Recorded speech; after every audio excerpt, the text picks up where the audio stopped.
Good morning, everybody. Welcome back. Through installment of Scott Selections here for Thursday, November 2nd. For again, today's play of the day. Quick recap what happened yesterday. We had a loss in the NBA with Sharp under 3.5 assists at plus 114 on FanDuel.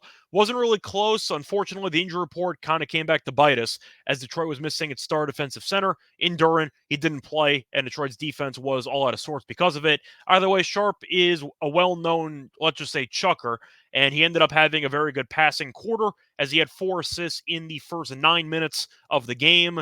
Then he had 1 assist in the final 39 minutes. So I don't really know what happened there, but he went nuts early on passing the ball and then went back to shooting a lot into the final 39 minutes. Either way, pick up a loss. Look for a winner here on Thursday. And for today's play of the day, going to hockey, going to look at a game between the Canucks and the Sharks, taking place at around 10:30 p.m. Eastern Time. And for this game, I'm going to go with the Canucks minus 1.5 goals at plus 120 on Bet Online. Time recording of 2 a.m. Eastern Time. Covering why we're going to take the Canucks on the puck line in the spot. First reason, Vancouver's been in great form lately, while the Sharks have not been in good form at all. The Canucks have won 4 of their last 5 games, while the Sharks are still winless through 9 games. They are 0-9. And to make matters worse, the Sharks have lost each of their last 7 games by multiple goals. We saw the Bruins be the best regular season team of all time last year.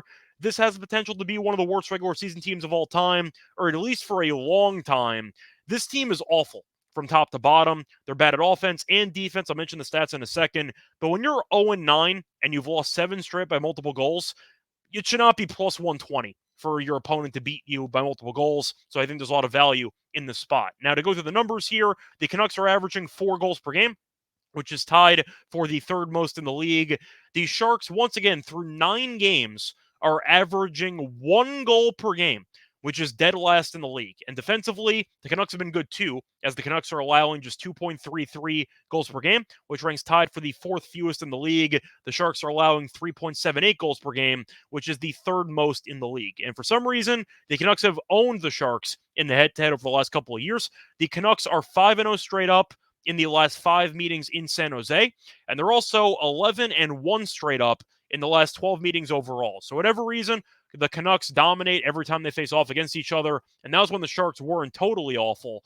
This year, the Sharks are once again tanking, as we saw them trade Carlson during the offseason. They're actively unloading talent, and they might have been too good at it because this is one of the worst teams ever assembled. But the Canucks, after being a bit underwhelming for the last year and change, actually look pretty solid, and they have a lot of firepower offensively with the likes of Pettersson, Boser, etc. The point is they have a lot of talent, and the Sharks do not. I think the puck line's a great deal, especially with the Sharks not covering the puck line in each of the last 7 games. So I'm going to take the value at plus money. So play that once again here for Thursday, November 2nd is going to be on the Canucks minus 1.5 at plus 120 on Bet Online. Bye, everyone.